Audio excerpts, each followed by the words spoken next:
Hello ಮಕ್ಕಳೇ, P U C first year class 11th. So ಇದರಲ್ಲಿ ಯಾರು 80 ಮಾರ್ಕ್ಸ್ಗೆ ಮಿನಿಮಮ್ 24 ತೊಗೊಂಡ್ರೆ ಪಾಸ್ ಆಗ್ತಾರೆ, 24 ಸ್ಕೋರ್ ಆಗ್ತಾ ಇಲ್ಲ ಅಂದರೆ ನೀವು ಈ ಪಾಸಿಂಗ್ ಪ್ಯಾಕೇಜ್ ಕ್ವಶನ್ಸ್ ಸಾಲ್ವ್ ಮಾಡ್ಬೋದು ಆ್ಯಂಡ್ ಈಸಿಯಾಗಿ ಅರೌಂಡ್ 40 to 50 ಮಾರ್ಕ್ಸ್ ಸ್ಕೋರ್ ಆಗುತ್ತೆ, ಆರ್ 50ಕ್ಕಿಂತ ಜಾಸ್ತಿ ಕೂಡ ಮಾರ್ಕ್ಸ್ ಬರುತ್ತೆ ಮ್ಯಾಥಮೆಟಿಕ್ಸ್ನಲ್ಲಿ. ಯಾವ ರೀತಿ ಅಂತ ಪ್ಲ್ಯಾನಿಂಗ್ ಪ್ರಕಾರ ನೀವು ಕ್ವಶನ್ ಸಾಲ್ವ್ ಮಾಡ್ತಾ ಹೋಗಬೇಕು. ಮೊದಲನೇದಾಗಿ ಸೊ ನಮಗೆ 6 ಮಾರ್ಕ್ಸಿಂದ ಸ್ಟಾರ್ಟ್ ಮಾಡೋಣ. 6 ಮಾರ್ಕ್ಸ್ ಮತ್ತು 4 ಮಾರ್ಕ್ಸಲ್ಲಿ ಕ್ವಶನ್ ಬರುತ್ತೆ. ಸೊ 6 ಮಾರ್ಕ್ಸಲ್ಲಿ ಇದು ಮೊದಲನೇದಾಗಿ ನೋಡಿ, prove geometrically cos x plus y. ಇದಂತೂ ಫಿಕ್ಸ್ ಕ್ವಶನ್ 6 ಮಾರ್ಕ್ಸ್ ಸಲುವಾಗಿ. ಸೊ 6 ಮಾರ್ಕ್ಸ್ ಅಂತೂ ಪಕ್ಕ ಬಂದೇ ಬರುತ್ತೆ ಇದು. ಆಮೇಲೆ 4 ಮಾರ್ಕ್ಸಲ್ಲಿ 7,77,777. ಸೊ ಇದರ ಮೊತ್ತ ಸೀಕ್ವೆನ್ಸ್ ಆ್ಯಂಡ್ ಸೀರೀಸ್ ಚಾಪ್ಟರ್ನಿಂದ ಈ ಕ್ವಶನ್ ಬರಬಹುದು, ಅಥವಾ 8,88,888 ಅಥವಾ 0.6,0.66 ಈ ಕ್ವಶನ್ ಬರ್ಬೋದು. ಅಂದರೆ ಈ 3 ಕ್ವಶನ್ ನೀವು ಪ್ರಾಕ್ಟೀಸ್ ಮಾಡಬೇಕಾಗುತ್ತೆ. 3ರಲ್ಲಿ 1 ಕ್ವಶನ್ ಬರುತ್ತೆ. ಅಂದರೆ ಎಷ್ಟಾಯ್ತು ಇಲ್ಲಿ 6 ಮಾರ್ಕ್ಸ್. ಸೊ ಇದು ಕಾಸ್ ಎಕ್ಸ್ ಪ್ಲಸ್ ವೈನ ಸೂತ್ರ ಪ್ರೂವ್ ಮಾಡೋದು ಪ್ಲಸ್ ಸೀಕ್ವೆನ್ಸ್ ಆ್ಯಂಡ್ ಸೀರೀಸ್ನಿಂದ 4 ಮಾರ್ಕ್ಸ್. ಸೊ 10 ಮಾರ್ಕ್ಸ್ ಅಂತೂ ಫಿಕ್ಸ್ಡ್ ಕ್ವಶನ್ಸು ಆಯಿತಾ. ಅದಾದಮೇಲೆ ಪಾರ್ಟ್ ಡಿಯಲ್ಲಿ ಒಟ್ಟಾರೆಯಾಗಿ 8 ಕ್ವಶನ್ಸ್ ಕೊಟ್ಟಿರ್ತಾರೆ. ಅದರಲ್ಲಿ ಆನ್ಸರ್ ಎನಿ 4 ಅಂತ ಕೇಳ್ತಾ ಇದ್ದಾರೆ, ಕರೆಕ್ಟಾ. ಸೊ ಆನ್ಸರ್ ಎನಿ 4 ಯಾವ ಕ್ವಶನ್ ಫಿಕ್ಸ್ ಆಗಿದೆ ನೋಡಿ. ಮೊದಲನೇದಾಗಿ define the function, draw the graph of the function and write its domain and range. So relation function ಚಾಪ್ಟರ್ನಲ್ಲಿ greatest integer function, modulus function and signum function. ಇನ್ನೊಂದು ನೋಡ್ಕೊಳ್ಬೇಕಂದ್ರೆ ನೀವು constant function ಒಂದು practice ಮಾಡಿ. ಅದು ಕಾನ್ಸ್ಟಂಟ್ ಫಂಕ್ಷನ್. ಸೊ ಈ 4 ಫಂಕ್ಷನಲ್ಲಿ ಒಂದು question 5 marks ಸಲುವಾಗಿ ಬಂದೇ ಬರುತ್ತೆ. ಅಂದರೆ ನೀವು ಗ್ರಾಫ್ ಡ್ರಾ ಮಾಡಬೇಕು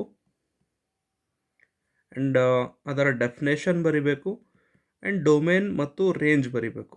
ಸೊ ಗ್ರಾಫ್ ಸಲುವಾಗಿ 2 ಮಾರ್ಕ್ಸ್ ಇರುತ್ತೆ, ಡೆಫಿನೇಷನ್, ಡೊಮೇನ್, ರೇಂಜ್ ಇದ್ರ ಸಲುವಾಗಿ 1 ಅಂದರೆ 3 ಮಾರ್ಕ್ಸ್. ಓಕೆ. ಸೊ 5 ಮಾರ್ಕ್ಸಲ್ಲಿ ಒಂದು ಕ್ವಶನ್ ಅಂತೂ 100% ಬಂದೇ ಬರುತ್ತೆ, ಯಾವುದು ಡೊಮೇನ್ ಆ್ಯಂಡ್ ರೇಂಜಿಂದ. ಆಮೇಲೆ ಸೆಕೆಂಡ್ ಯಾವುದು, ಪ್ರೂವ್ ಬೈನೋಮಿಯಲ್ ಥಿಯರಮ್. ಸೊ ಇದು binomial theorem proof, derivation 5 marks ಸಲುವಾಗಿ ಬಂದೇ ಬರುತ್ತೆ, ಫಿಕ್ಸ್ ಕ್ವಶನ್. ಸೊ ಎಷ್ಟಾಯ್ತು ಇಲ್ಲಿ 2 ಕ್ವಶನ್ ಆಯಿತು, 10 ಮಾರ್ಕ್ಸ್ ಆಯಿತು. ಅದೇ ರೀತಿ derive the formula for point from the line. So straight line ಚಾಪ್ಟರ್ನಿಂದ ಈ ಡಿಸ್ಟನ್ಸ್ ಫಾರ್ಮುಲಾ ಆ್ಯಂಡ್ ಡೆರಿವೇಷನ್ ಬರುತ್ತೆ. ಸೊ ನೆನಪಿದೆನಾ, D equals to mod a x plus b y plus c divided by root a square plus b square. So ಇದು proof and derivation ಇದೆ. So ಇದು 5 marks ಸಲುವಾಗಿ ಬಂದೇ ಬರುತ್ತೆ. ಆ್ಯಂಡ್ ಉಳಿದಿರೋದು limits and derivatives ಚಾಪ್ಟರಿಂದ prove geometrically limit x tends to 0 sine x by X equals to 1. Sandwich theorem ಇದೆನಾ. So ಇದು 5 ಮಾರ್ಕ್ಸ್ ಸಲುವಾಗಿ ಕೇಳ್ತಾರೆ. ಸೊ ಆನ್ಸರ್ ಎನಿ 4 ಅಂದರೆ 5 ಮಾರ್ಕ್ಸ್ನ, okay 5 marks 4 question, 20 marks fixed questions ಇವೆ. ಇವು 4 ಕ್ವಶನ್ ನೀವು ಪ್ರಾಕ್ಟೀಸ್ ಮಾಡಿದ್ರೆ ಇವೇ ಕ್ವಶನ್ ಆ್ಯನ್ಯುವಲ್ ಎಕ್ಸಾಮ್ನಲ್ಲಿ ಕೇಳ್ತಾರೆ. ಆಮೇಲೆ ನೀವು ಇನ್ನೊಂದು ಎಕ್ಸ್ಟ್ರಾ ಕ್ವಶನ್ ಕೂಡ ನೀವು ಪ್ರಾಕ್ಟೀಸ್ ಮಾಡಬೇಕಂದ್ರೆ ಟ್ರಿಗ್ನೋಮೆಟ್ರಿಯಿಂದ ಈ 3 ಕ್ವಶನ್ಸ್ ಪ್ರಾಕ್ಟೀಸ್ ಮಾಡಿ. ಸೊ ಇದು ಇಂಪಾರ್ಟೆಂಟ್ ಕ್ವಶನ್ ಇವೆ, ಇದರಿಂದ ಬರೋ ಚಾನ್ಸ್ ಜಾಸ್ತಿ ಇದೆ. ಬಟ್ ಮೇಲ್ಗಡೆ ಇರೋ 4 ಕ್ವಶನ್ ಅಂತೂ 100% ಬಂದೇ ಬರುತ್ತೆ. ಓಕೆ. ಸೊ ಈ ಪೇಜ್ನ ಸ್ಕ್ರೀನ್ಶಾಟ್ ತೊಗೊಳ್ಳಿ. ಸೊ ಈ ಕ್ವಶನ್ಸ್ ಪ್ರಾಕ್ಟೀಸ್ ಮಾಡಿದ್ರೆ ಈಸಿಯಾಗಿ ನೀವು ಇಲ್ಲಿ 20 + 10 ಮೇಲ್ಗಡೆ 10 ಮಾರ್ಕ್ಸ್, ಇದು 20 ಮಾರ್ಕ್ಸ್ ಅಂದರೆ ಎಷ್ಟಾಯ್ತು ಇಲ್ಲಿ. ಸೊ ಇಲ್ಲೇ ನಮಗೆ 30 ಮಾರ್ಕ್ಸ್ ಸಿಗ್ತದೆ ಡೈರೆಕ್ಟಾಗಿ without MCQs and fill in the blanks. ಇನ್ನು 2 ಮಾರ್ಕ್ಸ್ 3 ಮಾರ್ಕ್ಸ್ ಕಡೆ ಹೋಗೋಣ. ನೆಕ್ಸ್ಟ್ 3 ಮಾರ್ಕ್ಸಲ್ಲಿ ನೋಡಿ. ಸೊ 3 ಮಾರ್ಕ್ಸಲ್ಲೂ ಒಟ್ಟಾರೆಗೆ ಎಷ್ಟು ಕೊಟ್ಟಿರ್ತಾರೆ, 11 ಕ್ವಶನ್ಸ್ ಕೊಟ್ಟಿರ್ತಾರೆ. ಸೊ ಆನ್ಸರ್ ಎನಿ 6 ಅಂತ ಹೇಳ್ತಾರೆ, ಕರೆಕ್ಟಾ. Answer any 6 questions. ಅದರಲ್ಲಿ ಮೊದಲನೇ ಪ್ರಶ್ನೆ ಯಾವ ರೀತಿ ಇದೆ ನೋಡಿ. ಸೊ ಸೆಟ್ಸ್ನಿಂದ prove that a union b whole dash equals to a dash intersection b dash ಅಥವಾ a intersection b whole dash equals to. So De Morgan's property use ಮಾಡಿಬಿಟ್ಟು ಇವು ಪ್ರೂವ್ ಮಾಡಬೇಕಾಗತ್ತೆ. ಸೊ ಡಿ ಮಾರ್ಗನ್ ಪ್ರಾಪರ್ಟಿ ಇದಲ್ಲ. So ಇದು L H S R H S prove ಮಾಡೋ ಸಲುವಾಗಿ question settle numbers ಇದೇ ಕೊಡ್ಬೋದು ಅಥವಾ ಚೇಂಜ್ನೂ ಮಾಡ್ಬೋದು. ಬಟ್ ಕ್ವಶನ್ ಅಂತೂ ಡಿ ಮಾರ್ಗನ್ಸ್ ಪ್ರಾಪರ್ಟಿ ಮೇಲೆ ಬರುತ್ತೆ. ಅಂದರೆ ಇದು A union b whole dash ಕೇಳ್ಬೋದು ಅಥವಾ a intersection b whole dash ಕೇಳ್ಬೋದು. ಸೊ ಇದು ಪ್ರೂವ್ ಮಾಡಿದ್ರೆ 3 ಮಾರ್ಕ್ಸ್ ಸಿಗುತ್ತೆ. ಆಮೇಲೆ ಎರಡನೇ ಪ್ರಶ್ನೆ ಯಾವ ರೀತಿ? So function F of X ಕೊಟ್ಟಿರ್ತಾರೆ, ಜಿ ಆಫ್ ಎಕ್ಸ್ ಕೊಟ್ಟಿರ್ತಾರೆ. ಅಂದರೆ ಮೊದಲ ಪ್ರಶ್ನೆ ಎಕ್ಸ್ ಸ್ಕ್ವೇರ್ ಮತ್ತು 2x+1 ಅಥವಾ ಇನ್ನೊಂದು ರೂಟ್ ಎಕ್ಸ್ ಮತ್ತು ಜಿ ಆಫ್ ಎಕ್ಸ್ ಅಂದರೆ ಎಕ್ಸ್. ಇವೆರಡರಲ್ಲಿ ಒಂದು ಕ್ವಶನ್ ಬರುತ್ತೆ. ಕ್ವಶನ್ ಎದ್ರ ಮೇಲೆ ಇರುತ್ತೆ ಅಂದರೆ F plus G of X, F minus G of X and F into G of X, F divided by G of X. ಈ ನಾಲ್ಕರಲ್ಲಿ ಯಾವುದಾದ್ರೂ 3 ಫಂಕ್ಷನ್ಗಳು ಕ್ಯಾಲ್ಕುಲೇಟ್ ಮಾಡಿ ಅಂತ ಕೊಡ್ತಾರೆ 3 ಮಾರ್ಕ್ಸ್ ಸಲುವಾಗಿ. 2 ಕ್ವಶನ್ ಆಯಿತು. ಅದೇ ರೀತಿ ಥರ್ಡ್, ಸೊ ಕಾಸ್, ಓಕೆ, ಒಂದು ಟ್ರಿಗ್ನೋಮೆಟ್ರಿಕ್ ಫಂಕ್ಷನ್ ಕೊಡ್ತಾರೆ, ಇದೇ ಕೊಡ್ತಾರಂತಿಲ್ಲ. ಸೊ ಯಾವುದಾದ್ರೂ ಕೊಡ್ತಾರೆ, ಟ್ರಿಗ್ನೋಮೆಟ್ರಿಕ್ ಫಂಕ್ಷನ್ ಕೊಟ್ಬಿಟ್ಟು ಸೊ ಅದು ಯಾವ ಕ್ವಾಡ್ರೆಂಟಲ್ಲಿದೆ ಆ್ಯಂಡ್ ಅದರಿಂದ remaining 5 trigonometric ratios, trigonometric functions find ಮಾಡಬೇಕು ಅಂತ ಕ್ವಶನ್ ಬರುತ್ತೆ 3 ಮಾರ್ಕ್ಸ್ ಸಲುವಾಗಿ. ಸೊ 3 ಕ್ವಶನ್ಸ್ ಆಯಿತು. And express in the form of A plus I B. So ಇದರಲ್ಲೂ ಕೂಡ ಇಂಪಾರ್ಟೆಂಟ್ ಆಗಿರೋದು ಈ 3 ಕ್ವಶನ್ಸ್ಗಳು. ಬಟ್ ನೀವು ರಿಮೈನಿಂಗ್ ಕ್ವಶನ್ನು ಪ್ರಾಕ್ಟೀಸ್ ಮಾಡಬೇಕು. ಬಟ್ ಯಾವ ರೀತಿ ಕ್ವಶನ್ ಅಂದರೆ express in the form of A plus I B. ಅದರಲ್ಲಿ ಈ 3 ಕ್ವಶನ್ಸ್ ಅಂತೂ ಇಂಪಾರ್ಟೆಂಟ್ ಇವೆ. ಓಕೆ, ರಿಮೈನಿಂಗ್ ಕ್ವಶನ್ ಕೂಡ ನೀವು ಪ್ರಾಕ್ಟೀಸ್ ಮಾಡ್ಬೋದು. ಕ್ವಶನ್ ಇದ್ರ ಮೇಲೆ ಬರುತ್ತೆ. And fifth, find the derivative of sine x ಕೇಳ್ಬೋದು, ಕಾಸ್ ಎಕ್ಸ್ ಕೇಳ್ಬೋದು ಅಥವಾ ಟ್ಯಾನ್ ಎಕ್ಸ್ ಕೇಳ್ಬೋದು. ಈ 3ರಲ್ಲೇ ಒಂದು ಕ್ವಶನ್ ಬರುತ್ತೆ. ಬಟ್ ಇದು using first principle of derivative. So first principle of derivative use ಮಾಡಿಬಿಟ್ಟು ಯಾವುದಂದರೆ f dash of x equals to limit h tends to 0 f of x plus h minus f of x divided by. So ಈ first principle of derivative use ಮಾಡಿಬಿಟ್ಟೆ ನೀವು ಈ question solve ಮಾಡಬೇಕಾಗತ್ತೆ. Okay, so 3ರಲ್ಲಿ ಯಾವುದಾದ್ರೂ ಒಂದು question ಬರುತ್ತೆ. ಅಂದರೆ sine x, cos x, tan x, 3ರಲ್ಲಿ ಯಾವುದಾದ್ರೂ ಒಂದು ಕ್ವಶನ್ ನೀವು ಸಾಲ್ವ್ ಮಾಡಬೇಕು. ಆ್ಯಂಡ್ ಅದರಲ್ಲೇ ಒಂದು ಕ್ವಶನ್ ಬರುತ್ತೆ 3 ಮಾರ್ಕ್ಸ್ ಸಲುವಾಗಿ. ಅದೇ ರೀತಿ derive equation of line. So 2 point form ಇದು ಕೇಳ್ಬೋದು ಅಥವಾ ಇಂಟರ್ಸೆಪ್ಟ್ ಫಾರ್ಮ್ ಕೇಳ್ಬೋದು. ಇವೆರಡರಲ್ಲಿ ಒಂದು ಡೆರಿವೇಷನ್ ಕೇಳ್ತಾರೆ. ಅಂದರೆ ಎಷ್ಟಾಯ್ತು ಇಲ್ಲಿ 3 ಮಾರ್ಕ್ಸ್ ನೋಡಿ, 3 ಮಾರ್ಕ್ಸ್ ಎನಿ 6 ಅಂತ ಹೇಳಿದರು. ಸೊ ಇದರಲ್ಲಿ 18 ಮಾರ್ಕ್ಸ್ ಆಗ್ತಾಯಿದೆ. ಸೊ ಈ ಪೇಜ್ನ ಒಂದು ಸ್ಕ್ರೀನ್ಶಾಟ್ ತೊಗೊಳ್ಳಿ. ಇವೇ ಕ್ವಶನ್ಸ್ ನೀವು ಪ್ರಾಕ್ಟೀಸ್ ಮಾಡಿದ್ರೆ ಈಸಿಯಾಗಿ ಪಾಸ್ ಆಗ್ಬೋದು.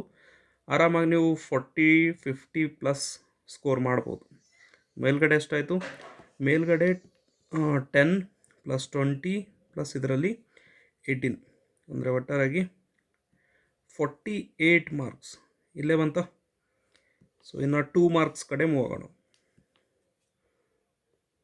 ಎಸ್, 2 ಮಾರ್ಕ್ಸ್ ನೋಡಿ. ಇದರಲ್ಲಿ ಯಾವ ರೀತಿ ಕ್ವಶನ್ ಬರುತ್ತೆ?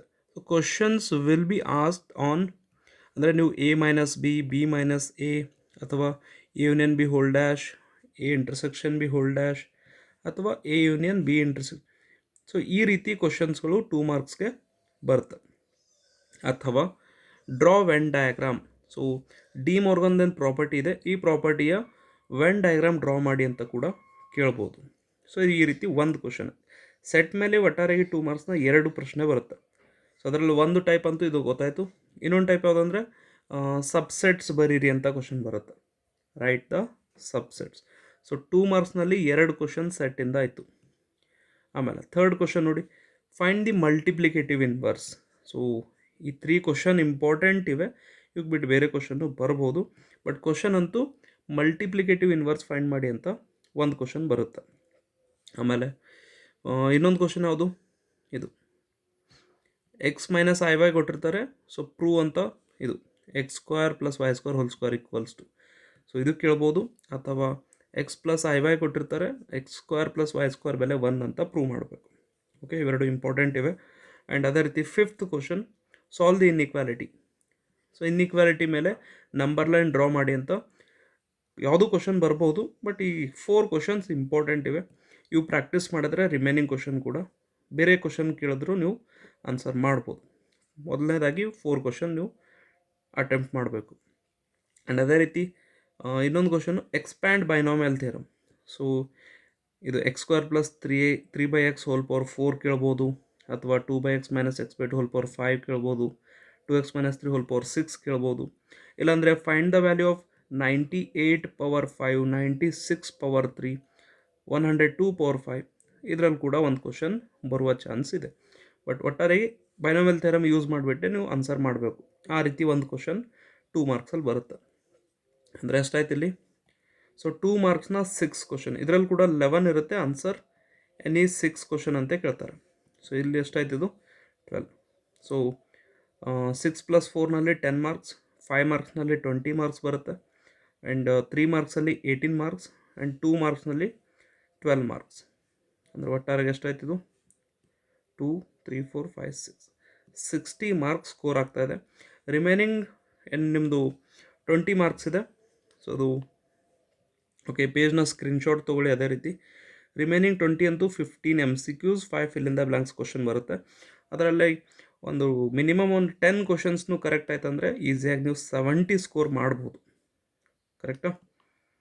ಈಸಿಯಾಗಿ, ಅಂದರೆ ಇಷ್ಟೇ ಕ್ವಶನ್ ಮಾಡಬೇಕು.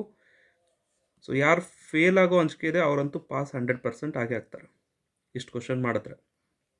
ಓಕೆ, ನಿಮ್ಮ ಫ್ರೆಂಡ್ಸ್ಗಳಿಗೂ ಶೇರ್ ಮಾಡಿ. ಯಾರು PUC first year maths week ಇದೆ ಅಂತ ಹೇಳ್ತಾರೆ ಅವ್ರಿಗೆ ಮೊದಲನೇದಾಗಿ ಶೇರ್ ಮಾಡಿ. ಇಲ್ಲಾಂದರೆ ಸ್ಕ್ರೀನ್ಶಾಟ್ ತೊಗೊಂಡ್ಬಿಟ್ಟು ಅವ್ರಿಗೆ ಫೋಟೋಸ್ ಶೇರ್ ಮಾಡಿ. ಆ್ಯಂಡ್ MCQs ಯಾವ ಚಾಪ್ಟರ್ನಿಂದ ಬರುತ್ತಂದರೆ ಇಲ್ಲಿ ನೋಡಿ. So all 13 chapters contain 1 MCQ. So ಪ್ರತಿಯೊಂದು ಎಲ್ಲ 13 ಚಾಪ್ಟರ್ನಲ್ಲಿ ಒಂದೊಂದು MCQ ಬರುತ್ತೆ.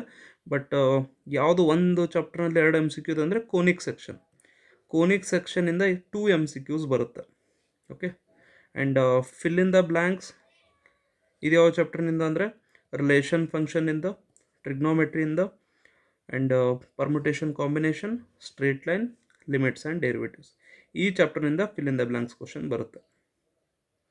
Okay, so first year exam 2024 already final ನಿಮ್ಮ ಟೈಮ್ ಟೇಬಲ್ ಅಂತೂ ಬಂದಿದೆ. 12 ಡೇಟಿಂದ ಸ್ಟಾರ್ಟ್ ಆಗುತ್ತೆ.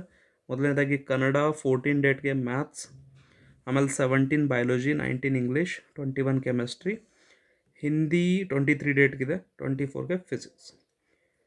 24 ಫೆಬ್ರವರಿ ಸ್ಯಾಟರ್ಡೆ ಅವತ್ತು ನಿಮ್ಮದು ಆ್ಯನ್ಯುವಲ್ ಎಕ್ಸಾಮ್ ಎಂಡ್ ಆಗುತ್ತೆ. ಆ್ಯಂಡ್ ಎಕ್ಸಾಮ್ ಟೈಮಿಂಗ್ ಇರೋದು ಮಾರ್ನಿಂಗ್ 10:15ಇಂದ 1:30ವರೆಗೂ. Okay, so all the best. ಮ್ಯಾಥ್ಸ್ನಲ್ಲಿ ಯಾರು ಫೇಲ್ ಆಗ್ತಾರೆ ಅಂತ ಅಂಜಿಕೆ ಇದೆ ಅವ್ರಿಗಂತೂ ಈ ವಿಡಿಯೋ ಲಿಂಕ್ ಶೇರ್ ಮಾಡಿ. Thank you.